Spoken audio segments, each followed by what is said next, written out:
As you can see, I don't have any slides. Instead, I thought if I was going to be standing on a stage like this in such a brilliant theatre, I really ought to bring some props. So I am got my bag of props. So let's go fly a kite.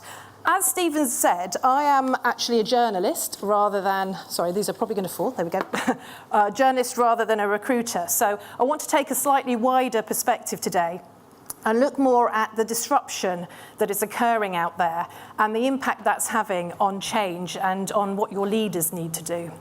So I entitled it, Go Fly a Kite. And I wonder, is there anything that jumps to mind when you say go fly a kite? Aha, thank you very much. You have teed up my first. Nice little prop.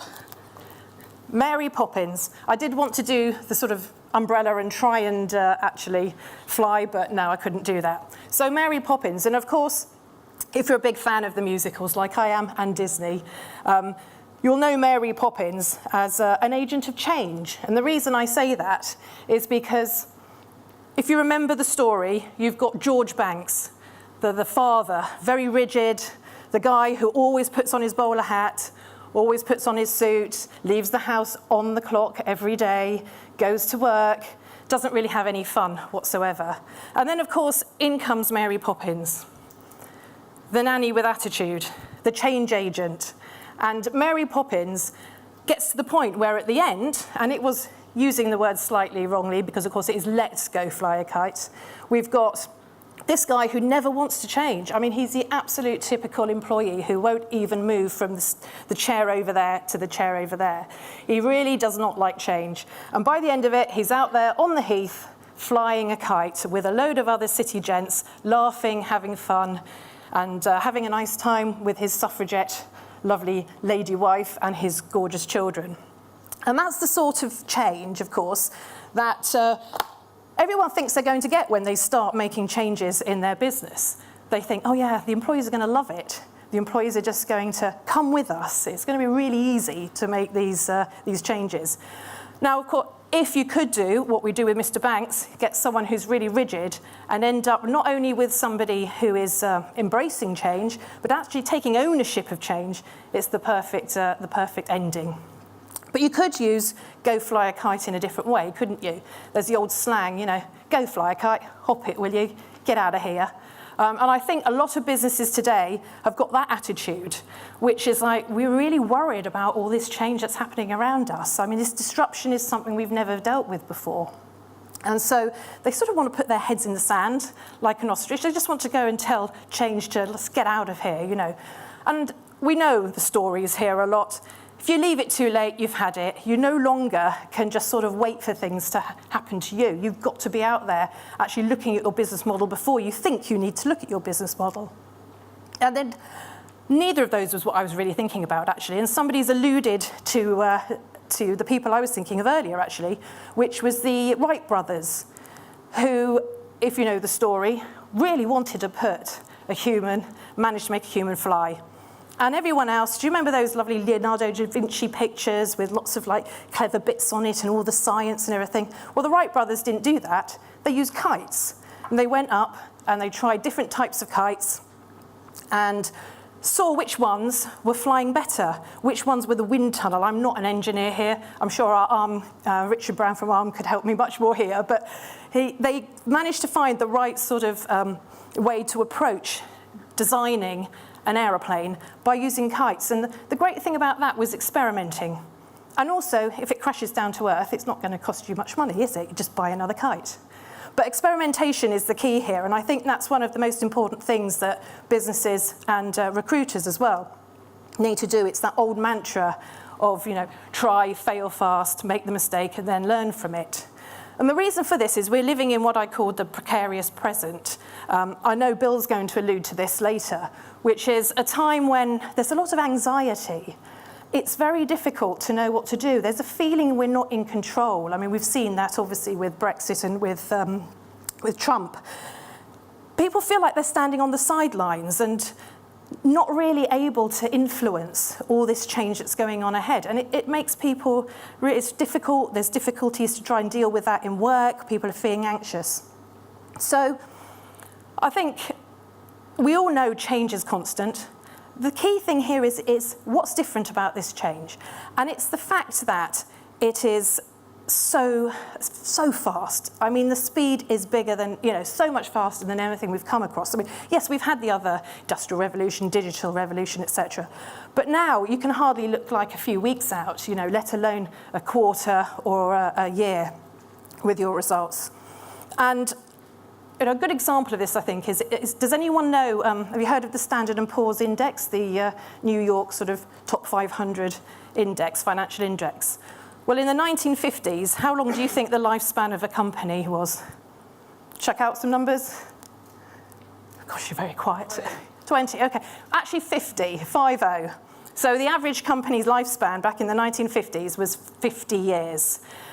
The work that's been done now to predict for the next 10 years, that puts it, what do you think it is now? An actual lifespan of a company. So we're not talking about, including good times, bad times. It's from formation to end. So in the next decade, how long do you think the average lifespan of a company is likely to be? Any ideas? 15. So we've gone from 50 to 15. Now, that's a very short time. It means actually that a good majority, something like half of those big businesses in the Standard & Poor's 500 today won't exist in maybe a decade or so. I mean, that's incredible, really. So what is the change that is causing all this? Well, we've already heard some of it, of course, and I was expecting that some of the trends would have been picked up. And so Richard Brown talked about AI in ARM, and that is absolutely one of the biggest things that business is facing today, and we as a society are facing.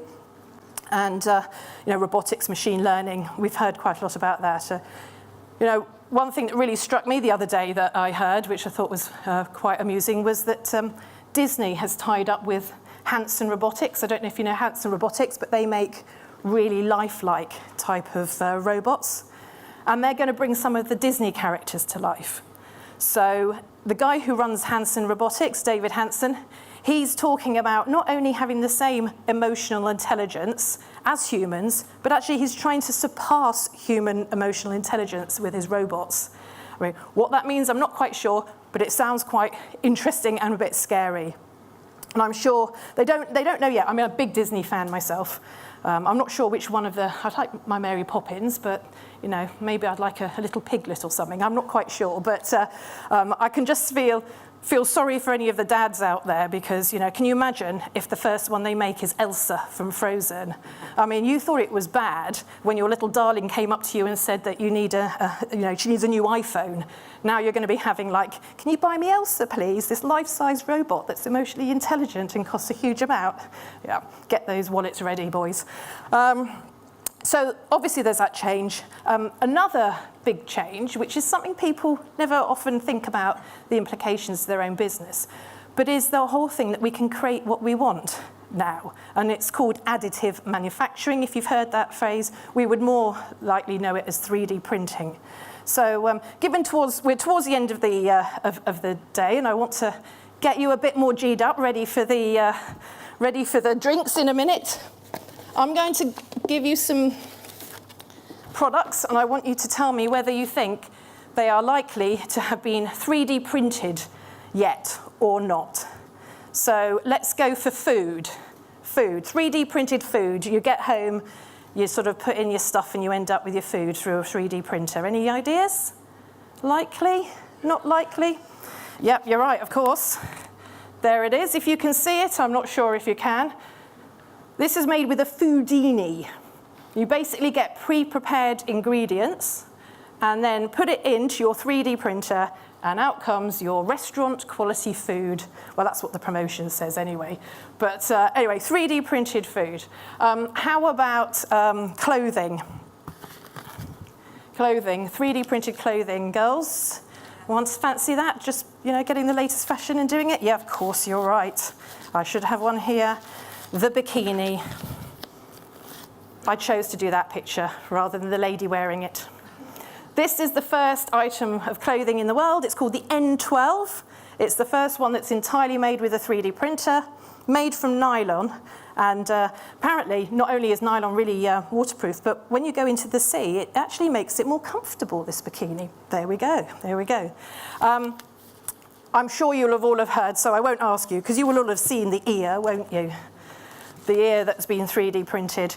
There's a lot talking about all of the different organs that we might be able to do. The interesting thing with this is that they use a polymer to actually create your ear, and then they use stem cells, and then the polymer sort of degrades by the time the stem cells have created proper cartilage, so you end up with like a proper ear made of proper skin and stuff rather than that. And the final one, and you've guessed it by now, yes, they are all 3D printed, the 5-story home. This is actually 1,100 square meters, 3D printed block in China. And basically what's interesting about this is you might think you need to make, 5 stories out of bricks and things like that, but they're using like industrial waste, and then they're making it into a sort of an ink that goes into their printer, and they create these big sort of structures off-site and then put them together. So the reason I mention this is to show that so many industries are going to be disrupted by some of these changes. And I won't go into great details, but the other 3 that we might want to mention are people, analytics and data, which obviously is an area that you would all be interested in. The whole idea of the smart connected device, that's taking over from computers. Computing as we know it is changed and is probably going to go. And then there's the sort of the business model of everything as a service or everything as a platform, like Facebook and obviously Uber. Not that that's in the news for the right reasons at the moment, but companies like that. So the reason this is important is because all of this together means that businesses can't change in a sort of incremental step anymore. They can't make those like, oh, we can move here, now we'll do a little bit change here. You actually need to protect your business by running your core business and making sure that that is sort of given a wall that's fit for purpose for today. But at the same time, you need to be able to create a model for tomorrow, and you need to run them both concurrently. It's what a guy called Scott Anthony calls dual transformation. He's written a really good book about it. And I think that is the key. The word is dual. You're not moving one company into another company, changing the company like that. You're actually doing 2 different ones. So the way to think about it is, if you ask yourself these questions, first of all, what are sort of the metrics that you're using today in your business? Are they the same as they always were? Because if they are, you're probably not protecting your business today. You're probably actually not going to be fit for purpose in today's world. So a good example might be Netflix, obviously used to deliver your mail order DVDs, probably use metrics like how much stock have we got in the warehouse? How long is it taking us to get through to the customer? Now, of course, it's protected its business. It's still in, getting films to you by streaming it. But now its metrics would be, what's the broadband sort of like there, various other things like that. So there's an example of protecting your existing business. But the other question is, are you actually competing against the same people? Because if you are, then you're not ready for tomorrow's business. And let's use Netflix again. While it's protected its business over here, it's suddenly become a production company. Suddenly it's all about my competitors are Shine Productions and Working Films and the BBC. So it's really important that you have this dual transition. This is one of the hardest things it is for any leader, as you can imagine. I mean, there's huge conflicts here. And the 4 things you need to have as a leader, and I think you need to have these anyway, so here's my ready-made little flip chart, there we go. These are the 4 big attributes that any leader needs going forward. And I think as recruiters who place a lot of leaders and who are looking for the right type of values and attributes of people, and behaviours, you need to look at this. So courage. Courage is obviously, what I'm just saying, it's like the courage Netflix showed, not just to protect your own business now, but also to look at where you're going to go in the future. And a really quick example of a company that did that is Aetna America, big healthcare insurance company, they were doing brilliantly well, even through the financial crisis, delivering huge returns to shareholders.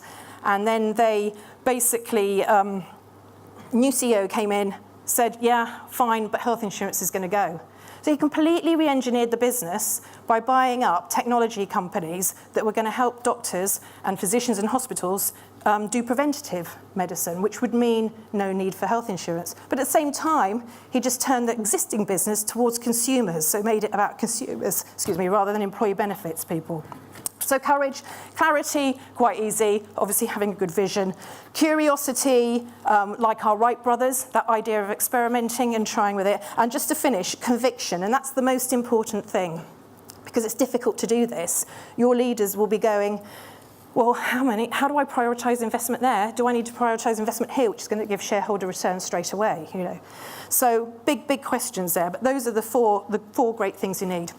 So just to wrap up, it's a very difficult and disruptive world out there. But I think that as recruiters, you've got a really big part to play here, because very often you get the leaders coming to the top because they were brilliant at yesterday. But you've got to make sure that the leaders are the people who'll be brilliant for tomorrow. And that's the role of a recruiter and a talent strategy. So I leave you with a bit more of a positive. If Mr. Banks can do it, we can all do it. So let's go fly a kite. Thank you.